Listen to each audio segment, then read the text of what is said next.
Good afternoon, family and community. Thank you, press, for sharing this day. This is a heavy moment, not just for this family. It's not just a heavy moment for the community. This is a heavy moment for the nation. It is a dark moment in our history that one of our patriots was slain not on foreign field, but slain right here domestically, just for the crime of being black in America. He has taken an oath to defend our democracy and our Constitution, only to come back home and see that the warfare is still real, and we are not in a post-racial society. While so much of the press today is outside of the New York courthouse, today we are in the throes of a church, calling not for warfare, calling for justice, calling for peace, calling for understanding.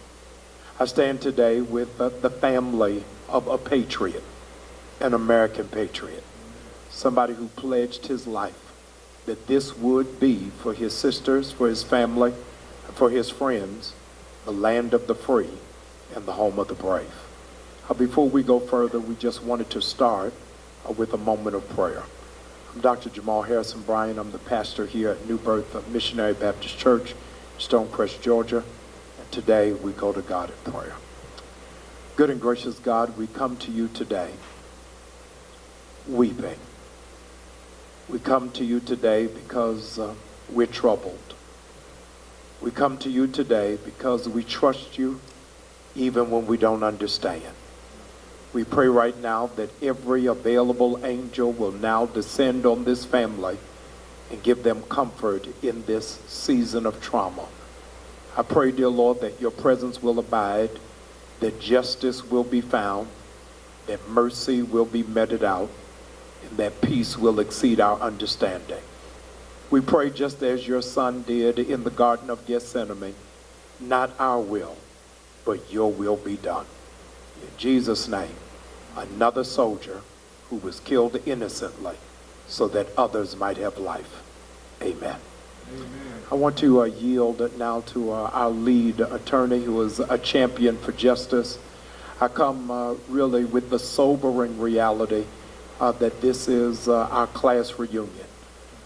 Attorney Crump and I first joined together over the case of Trayvon Martin, and we have crisscrossed around the country, and now has come right to our front steps.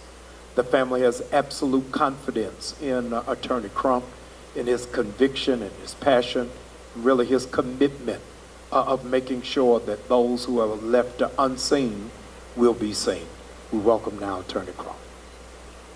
Thank you so much, Dr. Bryant, for opening up your cathedral, not only for this press conference, but for the homegoing services for Roger Fortson, a homegoing celebration for an American patriot, which will take place tomorrow here at New Birth at 11 a.m.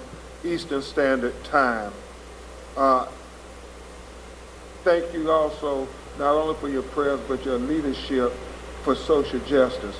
A lot of times when others who have bear the cloth would not take a stand, you took a stand for God's children, all of God's children. So thank you for that. This is emotional. I'm Attorney Ben Crump, along with Attorney Natalie Jackson, Attorney Brian Barr of Levin, Papantone Law Firm. We have the honor of representing the family of Roger Fortson. Present with us today is his mother, Mika Fortson, his father, Roger Wilburn, his little sister, Harmony, his little brother, Andre, his sister from Los Angeles, his sisters from Los Angeles, Raven and Tiffany, his uncle from Los Angeles, Maurice Washington, and a host of cousins and loved ones who are standing strong with his family, trying to keep especially his mother upright, doing something that is so unbelievable to her and his father. And you're going to hear from them in just a minute, and you hear from his sisters as well, and it's going to be emotional. This is not just a hashtag. Roger was real. He was the hope for so many of them, and that's why this is so emotional. But what we're going to do is talk about some important updates for the case. The video came out and you all got to see it, but yet, as his mother said, they cannot stain his reputation.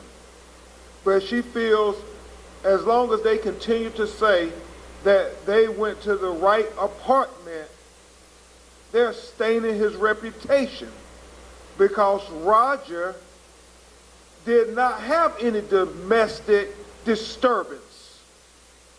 Roger had no criminal history. Roger has never ever been accused of domestic violence. I mean, and so for her and his father Roger to hear these things, it's as if they're staining his reputation, his good name. I know, Dr. Bryant, my mother always tells me, a good name is worth more than silver and gold. That's biblical.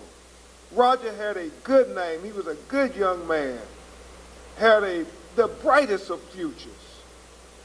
And so we start with addressing what his mother believes is this narrative to stain his reputation. And I'm sure she's going to speak on that herself very directly to you all. But the transcript, if we could put it up, because you saw the video, but it's important that you see the words. And we have them, Dr. Bryant has them on all of the facilities, and we're going to hand them out to you. But the parts that are germane, it starts, the body cam time stamp is now visible on the video, and it starts at 16 hours, 28 minutes, 45 seconds when they have the interaction with the woman who we believe is with the leasing office of the apartment. The deputy walks outside to meet the woman in the parking lot. The deputy says, "Are they fighting or something?" The woman says, she was saying that it happens frequently. The deputy says, okay. The woman says, but this time it sounded like it was getting out of hand. The deputy at 16:29.09 seconds says, okay, which door? I paused there for emphasis because her response is, I'm not sure. She continues on. 2 weeks ago, I was walking by their apartment, basically on this side, and I was hearing someone yell, like, shut the F up, and you stupid B word, and all this other stuff. And I heard a slap, like right after that. But I wasn't sure, second time, where it came from. The deputy says, okay, and the woman says, and I didn't want to call the police. The deputy then says, which room is it? And now this third time, She says 1401. The deputy says 1401, okay. The woman again affirms 1401. But the girl sounded scared. The one that called, she said she was like it's getting out of hand. It sounds like it's getting really out of hand. And so that obviously points out a lot about how they got to 1401. And so he got on the elevator. The deputy said, so just hit number 4, huh? And the woman says, yeah. The deputy says, okay. He asked, will you do me a favor? Will you stand out there and direct the deputy that's coming through this area? Woman says, okay, it's like you're going to go up to the 4th and it's going to be on this side. Deputy says, got you. Deputy says, got you. Then the deputy says, 312-111. Deputy radio call again, 312-111. The deputy goes to door E1401. It's important. They say this is domestic disturbance going on, but watch the body cam video and more importantly, listen to the body cam video. You can hear birds chirping. Deputy knocks loudly and then steps to the side out of the view of the peephole. If it's the police knocking and you want the person inside to know you're the police at the door, why are you stepping out from in front of the peephole so they can see who it is? The deputy knocks loudly and steps to the side out of the view of the peephole. 16:31 at 18 seconds. You hear Roger's dog, Chloe, bark. 16:31:41. You hear a voice. Unsure who's the voice or what it says, but you hear a voice. And then the deputy knocks again and steps to the side again in the video. Then the deputy knocks and says, sheriff's office, open the door. Deputy knocks again, steps back into the side again. Don't really understand what's going on. But he said, knocks again, says, sheriff's office, open the door. 16:32 at 01 seconds, Roger begins to open the door. The deputy at 16:32.02 seconds says, step back. You watch the video, you see Roger is complying. He's stepping back. And then the deputy executes him. 6 shots, 6 times. And it's only after he is shot that he gives a verbal command of drop the gun, drop the gun. And even while Roger Fortson, this American patriot, is on the ground, shot and dying, he is still trying to comply.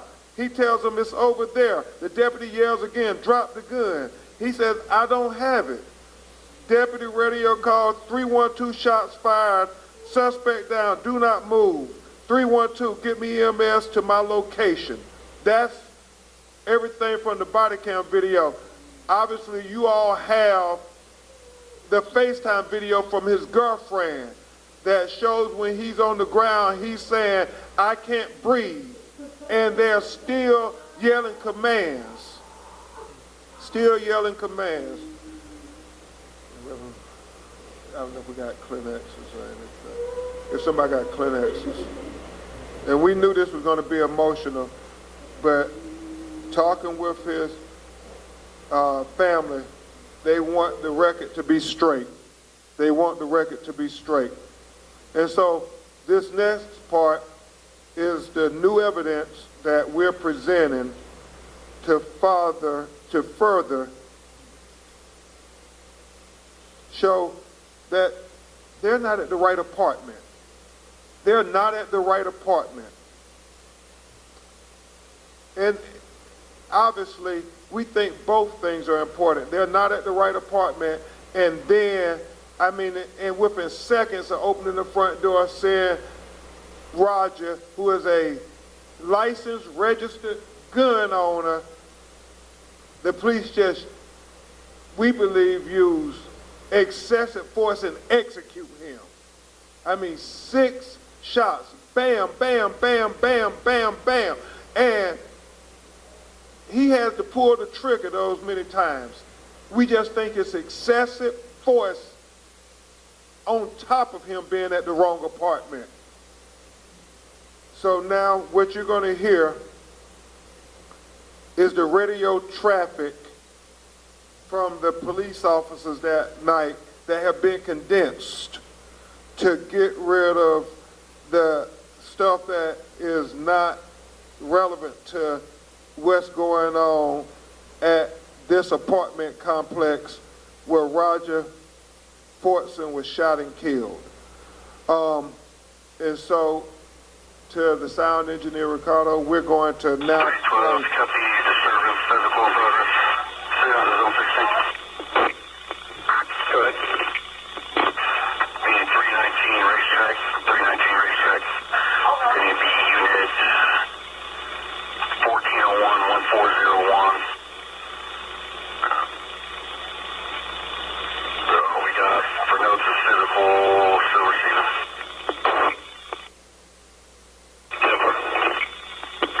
111, divert unit back.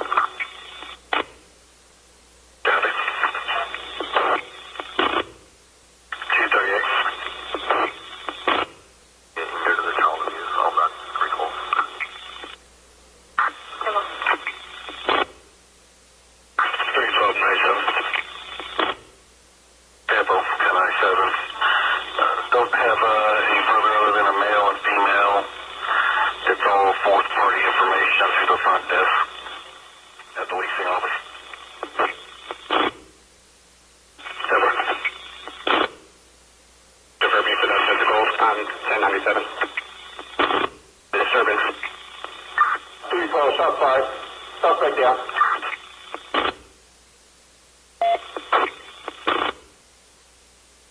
312, get EMS my location.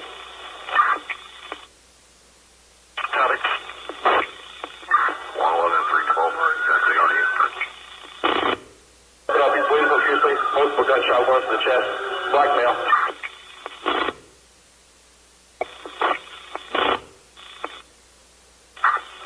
Do you have a follow for suspect? Road, blackmail, multiple gunshot wounds to the chest. SO on scene secure. They're asking that you step it up.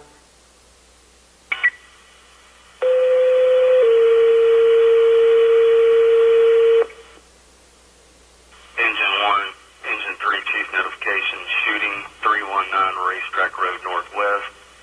Blackmail with multiple gunshot wounds to the chest. SO's advising step it up. I'm responding.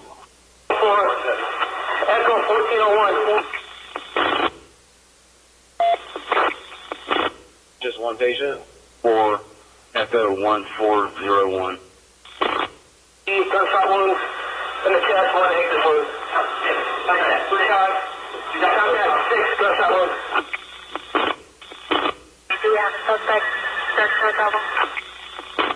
Engine 1 Battalion 1 are also on scene. Chesil on command. 6, it's going to be 4th floor. Echo 1401. Room E, Echo 1401. 11 EMS, nothing on please go traffic.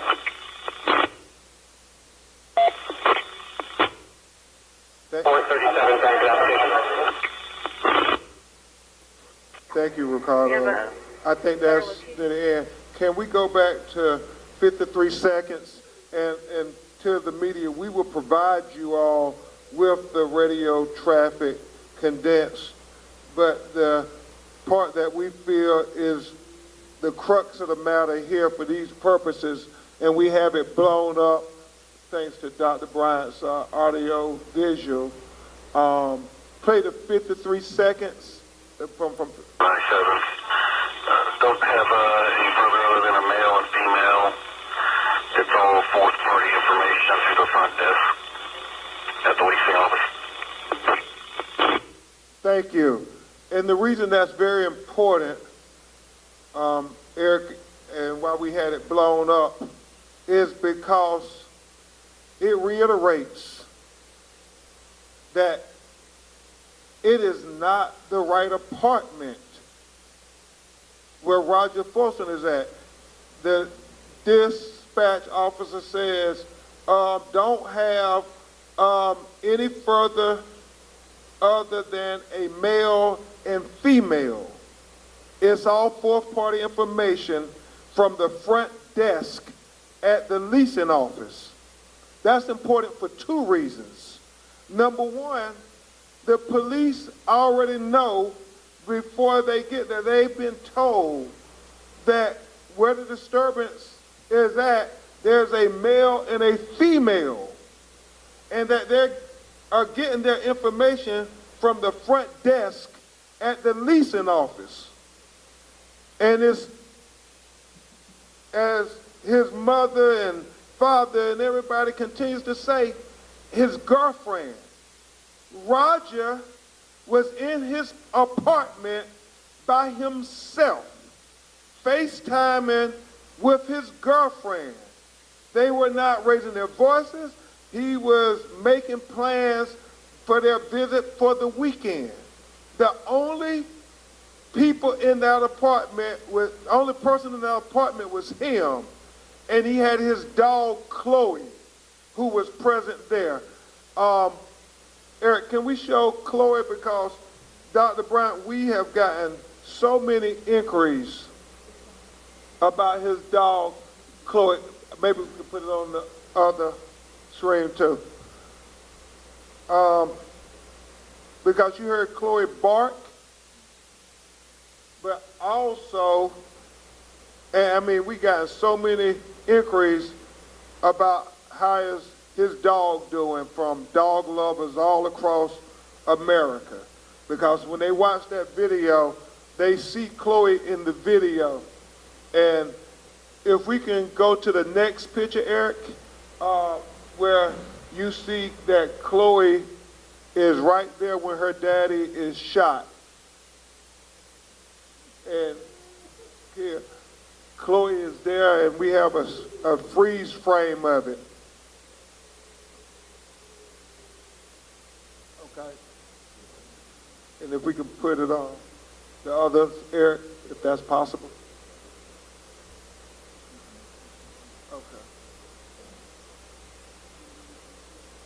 And so you see Chloe by Roger's leg, while Roger has his gun that he is a licensed, registered gun owner, every right to the Second Amendment as any other American citizen, and I think is probably far more qualified to be a gun owner than many. He was militarily trained to use firearms. He was highly intelligent, very respectful of authority, respected law enforcement, and you see the gun was down to his side the whole time. He never raised it. In fact, when you look at the photograph closely, you see that he doesn't even have his finger on the trigger.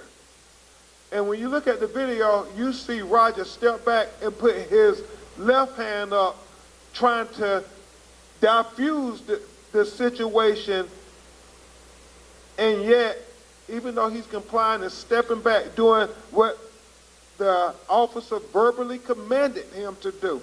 He says, step back. You see Roger stepping back. He shoots him anyway. And Chloe, his dog, is right there by his side when he is shot, and she watches her daddy shot laying on that ground. And so I know his family is thankful to everybody who's not only reaching out for their care and their concern, but also asking about his dog, who he cherished. He loved his dog, Chloe. You'll hear his sisters talk about that a little bit. But we thought it was very important to make sure that we get the information out, because oftentimes, Dr. Bryan, we've seen it far too many times when they kill people, especially black people, unjustifiably. They have the investigation go on for months, years, without anything, where everybody forgets about him and he's swept under the rug. Well, we're not going to let them sweep Roger Fortson under the rug. And people say, oh, it's a rush to judgment. Well, what we see in our community, if we don't stand up and start fighting and saying justice for Roger and making the case, then there will be no judgment. And that's why we have to go through painstaking efforts with all these emotions from these mothers and fathers and these siblings, because they know oh too well in America, if they don't come up here, even while they're grieving, and fight for justice, they won't have any chance at getting justice. We know that from Freddie Gray, Michael Brown, Trayvon Martin, Tamir Rice, Terrence Crutcher, Eric Gardner, Breonna Taylor. The list goes on and on. We have to call them to account, because if we don't do it, they won't do anything. And so people who criticize us talking about we're doing a rush to judgment, not doing anything, how has that worked out for black people in America? So that's why we're here, demanding justice for Roger Fortson. And at this time, Mika, you ready? Okay. At this time, we're going to have his father, Roger Wilburn, address you about his son and how special he was. Roger. Yeah, he was a good man. I had seen him in January. He had came to LA. He had came to LA to see his sister. And I had went and met him and talked up with him. And we had a good conversation. And I was letting him know that I was going to do better. And that we just having a good conversation, just saying we was going to spend more time with each other. And then I just, like I said, we just hugged each other. And just enjoy being with each other. So then, after that, I called him on his birthday. And, he was happy. And we would, chop it up, and he was telling me that he was going to make a trip to come back out and come see me. But he never got, he never got the chance. We never got the chance to finish what we was setting out to do. We didn't get to finish what we was setting out to do. And I'm gonna miss him. And no, I didn't think I was gonna be burying him. I figured he'd be burying me. And I felt like that all my life, though, the way I was living my life. But I just can't believe it. And I'm gonna miss him. Thank you, Roger. Now you hear from his sister, Raven, from Los Angeles. So the last time I talked to my brother was the Monday before he got shot. He was at the dog park with Chloe. I was his baby. Excuse me. And he was so happy. He was so happy to be there with Chloe and the dogs. There was another dog all on Chloe, and we were on FaceTime, so he was showing me, he was like, look at Chloe, look at Chloe. And I was like, you better take her home before you become a grandfather. And he was like, I'm gonna take her home right now, sis. I'm gonna call you back. I promise I'm gonna talk to you. I promise. And because of this, he can't keep his promise. And my brother kept his promises. Everybody on this that's standing here, my brother loved, like his family. That was the most important thing to him. So he took care of us. Like, I could call my brother, I'm the big sister, I'm 29. I could call my little brother and tell him anything. He would say, don't worry about it. Don't worry about it. It's gonna be okay. And I just feel like we gotta get justice for him, because he would make sure we was okay. And we gotta make sure he okay. All right. Tell about when you came to Atlanta. Oh, when I came to Atlanta to visit him, He gave me a tour, and he was so excited. Like, my brother loved being from Atlanta. He loved his city. Like I said, he loved his family. He loved where he was from. He loved who he was. He was proud of who he was. He was proud of what he did for work. And he just wanted to show me everything he loved and everything that was important to him. And being here, it hurts because I just keep thinking, like, my brother, you know, he's supposed to be here with me. I'm here, he's not here with me.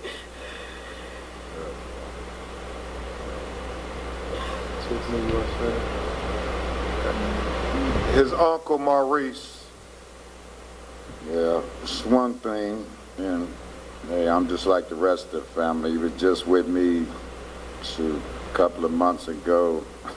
Him and his girlfriend. I was telling her how beautiful she was at the bowling alley and chopping it up with his sisters. And man, terrible thing is I get a call from my daughter talking about is he passed, you know, shot just last week, and that is devastating to me, especially how he got shot. And I know him. He's a real sharp dude. He never was into anything but getting good education and talking about being somebody, and he got robbed. And that's just devastating. It's terrible, terrible. For everybody, his mother, my brother, you know, it's tearing them up. And I know we have to get justice for him. Justice for Roger. And this is 2024. Really, these incidents shouldn't even be happening, but they still are to people like us. Anyway, that's all I have to say. I love you. And hope we're going to get justice for you. Justice for Roger. Thank you. Thank you so much, Uncle Maurice. Before we hear from his mother and his little sister, finally, we're going to hear from Attorney Jackson, who has a statement from his congressional representative in the United States Congress, Nakima Williams. We just got this in, and this is to the family from Congresswoman Nakima Williams. Our hearts are heavy as we mourn the tragic killing of a native son of Atlanta, Senior Airman Roger Fortson, another black man failed by this country and taken far too soon. As a mama of a black son and a member of Congress, I'm deeply troubled by the continued disregard for black life. Black men are rarely given the benefit of the doubt, and far too often the results are tragic. Senior Airman Roger Fortson should be with us today, serving his country with honor, being a role model for his sister Harmony and his brother Andre. My prayers are with Senior Airman Fortson's family and loved ones, especially his mother, Mika, as we continue to fight for justice and accountability. Thank you so much, Attorney Jackson, for all your great leadership on this case.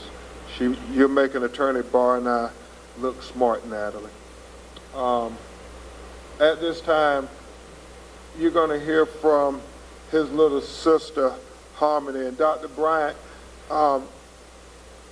that picture of him and her in the airman's uniform says everything we need to know about how much he was trying to do everything to be an example for his little sister and little brother, Harmony, 10 years old, and Andre, who's 16 years old, here in Atlanta. So, Mama, you want to come? We're going to try to have Harmony talk about her brother.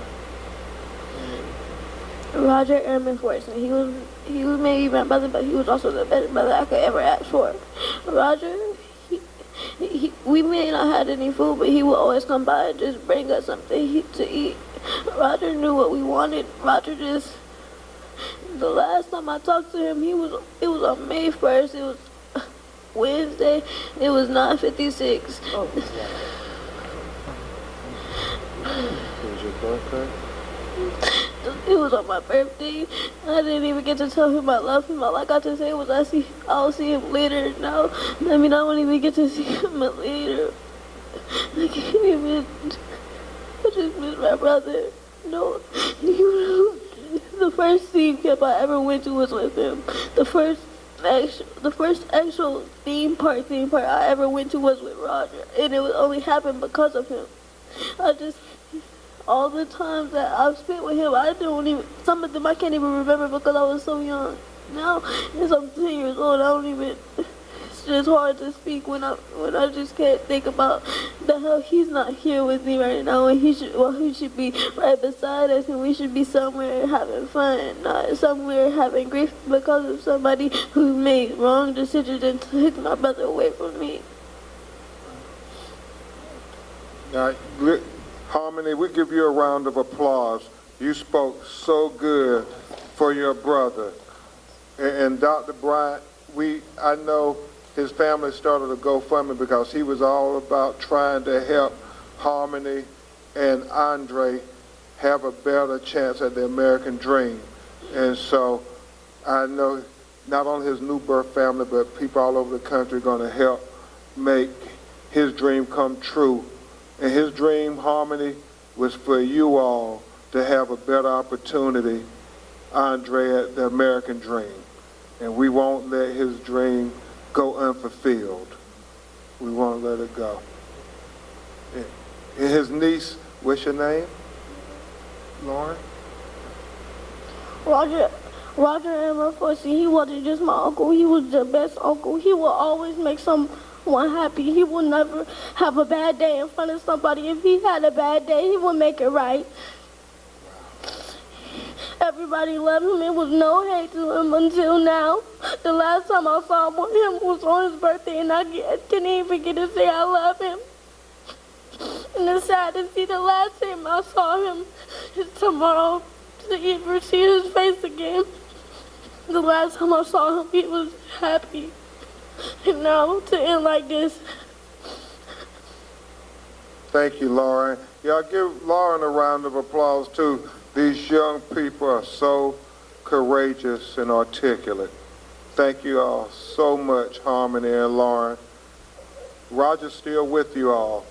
He'll always be with you. Rev, I don't know if you want to say something about that. This is really a full scope of the personality, the character of this amazing patriot to make an impact for these young people to have clear and crystal memories and to be so impacted. So many people online were worried about the trauma of the dog, but not talking about the trauma of the family.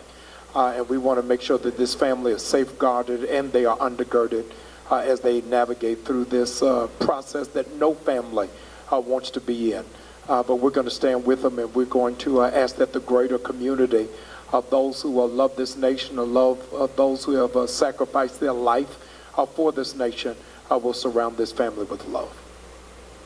Thank you, Dr. Bryant. The last person you hear from before you hear from his mother is his other niece, London. Me and Roger had this kind of bond like not any other person. We had a bond where we would text and stuff, and I miss talking to him. One time on the text messages, I was with Chloe, and we was sitting on the couch in my grandma's house, and I just said, "Look at your daughter, she looks so pretty." And he said all kind of heart. He said that I love you. So last time I talked to him was when he texted me and he said happy birthday to me. And when he said he loved me, and I just didn't know he was gonna be gone from me. Like, they took my uncle from me, and I just want justice for him. Justice for Roger. Justice for Roger. Thank you so much, London. Let's give London a round of applause to all these young people. And finally, Andre, do you want to say anything? Okay, finally, you're going to hear from his mother, Miss Mika Fortson, and then we'll try to take some of your questions.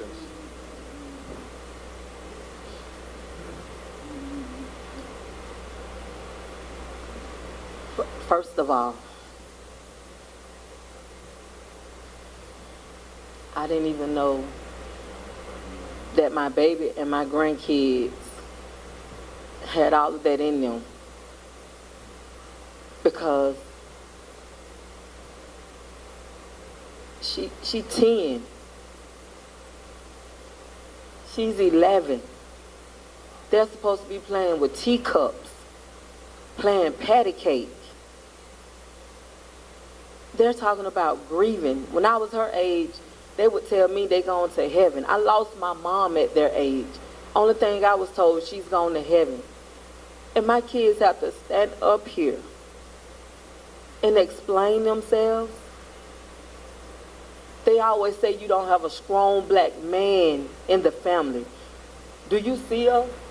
Amen. We're black women. We had a strong black man. Now we have 2 strong black men up here with us. Yes. He had his dad's namesake. And you're not going to, he didn't stain his dad's name. You're not going to stain his dad's name. Amen. That name was too important to him. It was too important.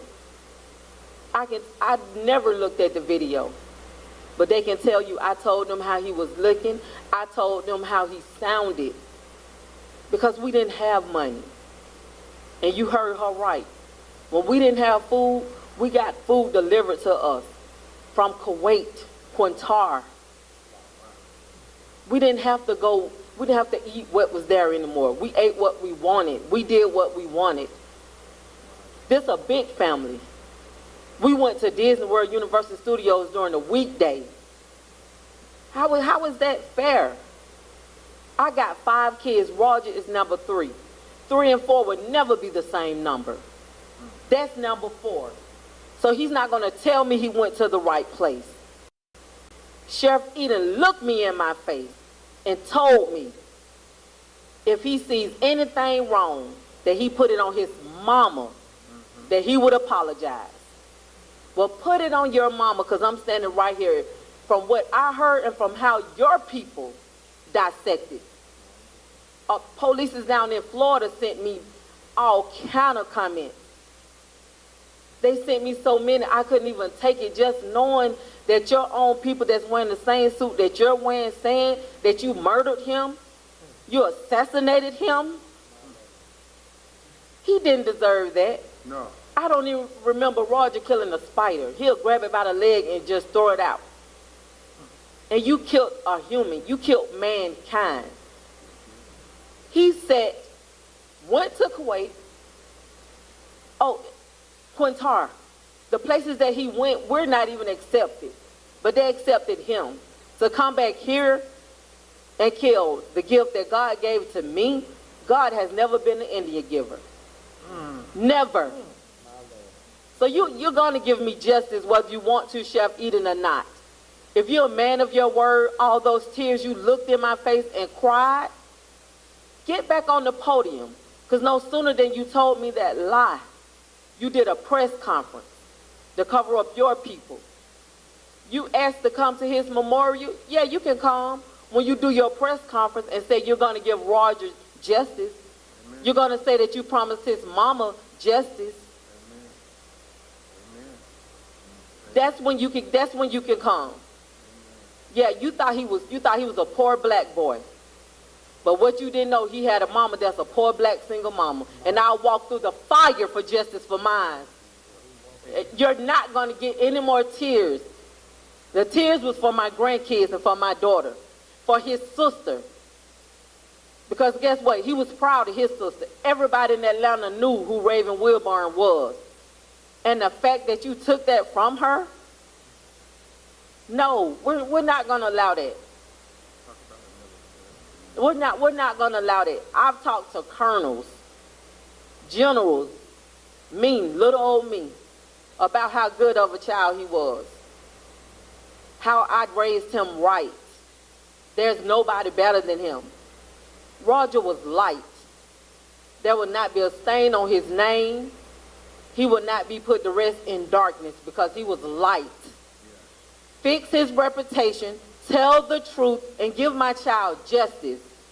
Give him justice. Justice for Roger. Justice for Roger. Thank you so much, Mika. She's a proud member of New Birth. At this time, we'll take your questions if you have any. Yes, ma'am. What I would like to know is if you all have had any kind of response from the police department or the military. And Yeah. also, too, could you clarify, did all those shots come from one deputy or were there others? All the shots came from one deputy. He shot him point blank range 6 times. I'll let his mother speak to how involved that the military has been to one of their family members. It has been quite extraordinary. The shots came from one person, but when you listen to the video, the lady that came in behind him, she should be held accountable too, because she had enough time to call the ambulance to get him some help. The military, the United States, I put it like that because I've had Congress, I've had colonels, generals. The United States Air Force, if it wasn't for them, I probably wouldn't even be standing up here. I wouldn't, when I say I'm not going to point him out, he has walked through the cemetery with me. He has cried with me. I picked my baby up in a casket when everybody was picking theirs up from a college.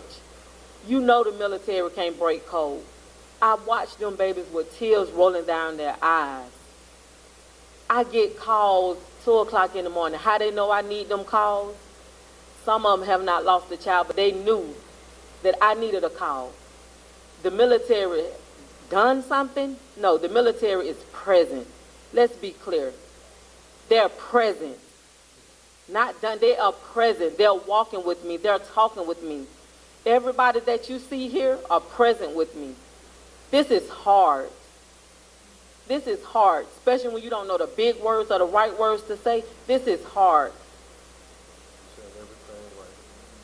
You're saying everything right, Mika, from your heart. You can never go wrong. Yes, ma'am. Attorney Crown, this is Audrey Washington with Channel 2. A couple of questions. Have you heard any latest on the sheriff, deputy involved? Particularly, we do know at last check that he's out on administrative leave.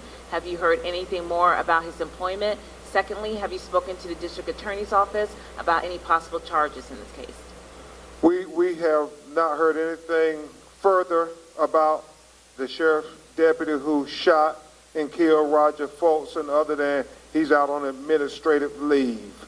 And the only thing we've been informed by the district attorney is that they are investigating and waiting on the Florida Department of Law Enforcement investigation, which we don't know how long that's going to take.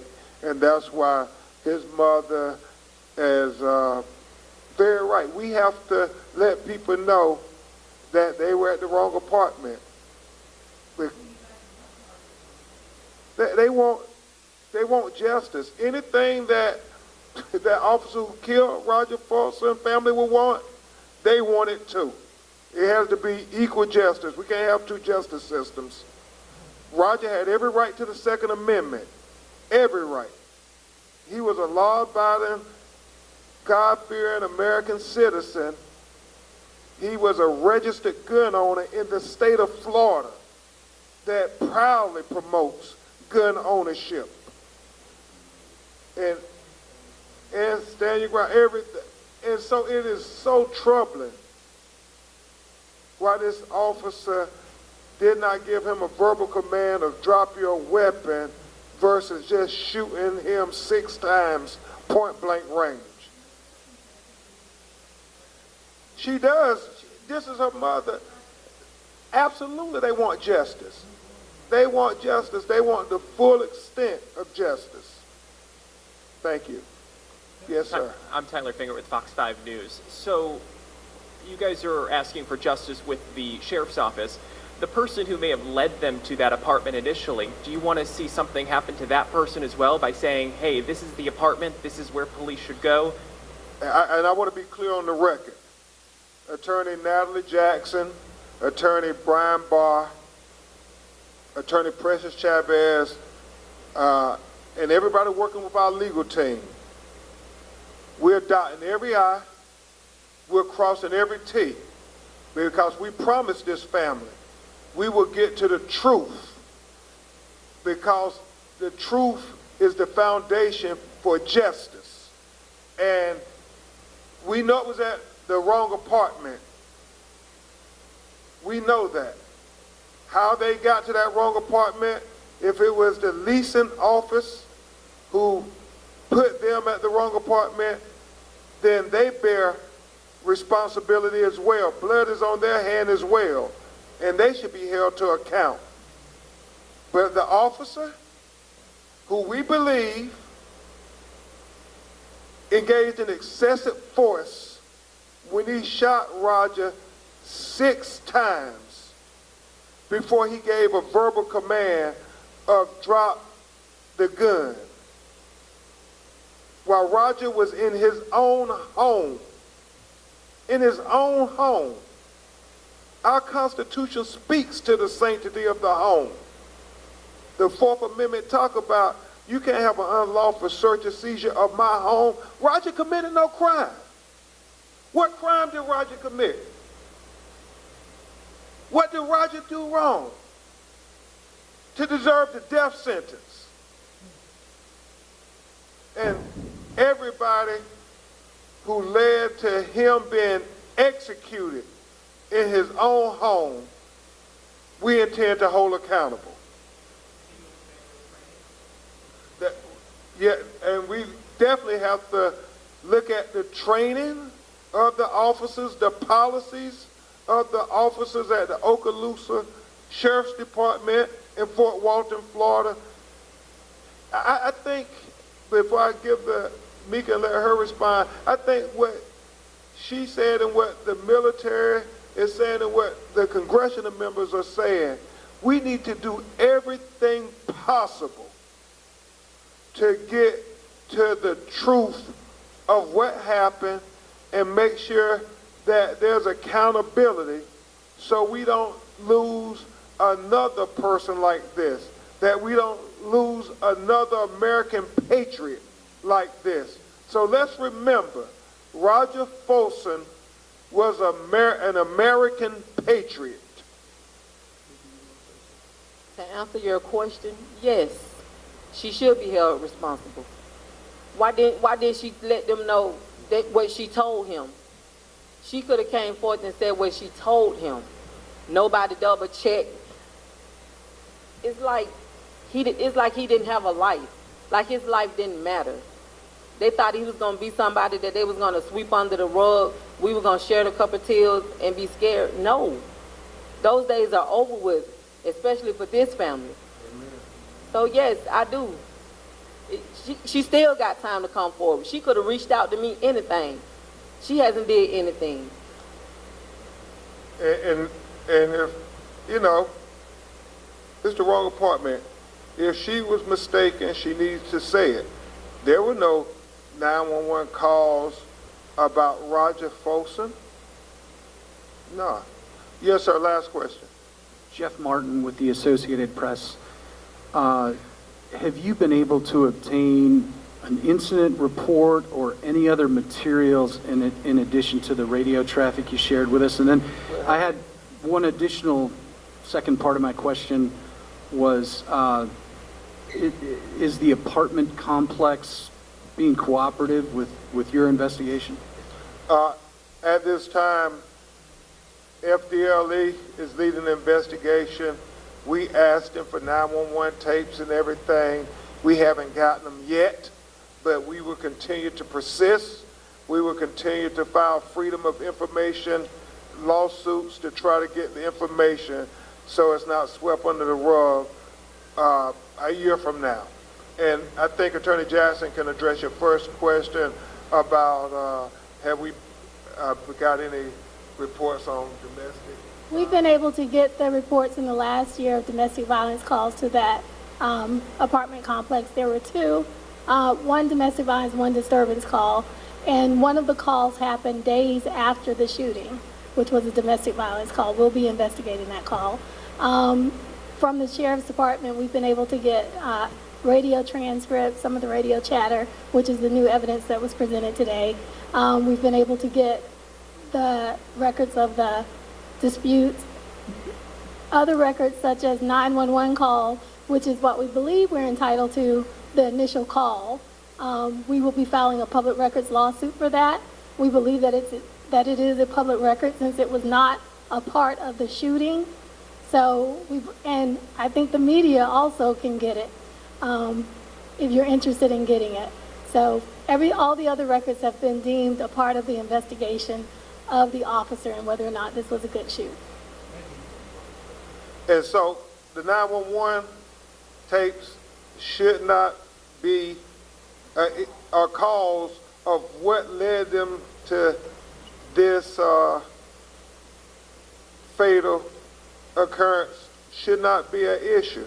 We should know what they said on the 911 call, what they said on the call to come there, what the leasing officer said when they called to the police. And is there somebody on that floor who was having a domestic dispute? I think this is what is the crux of the matter here. The one thing we know is it was the wrong apartment because there was no female in Roger's apartment, period. There was no disturbance in Roger's apartment. And so we want the truth. We want justice for Roger Fortson.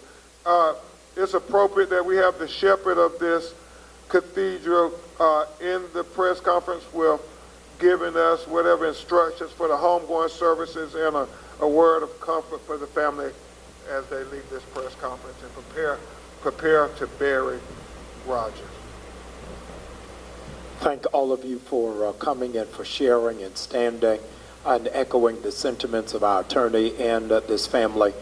Winston Churchill said that real soldiers don't die, they just fade away.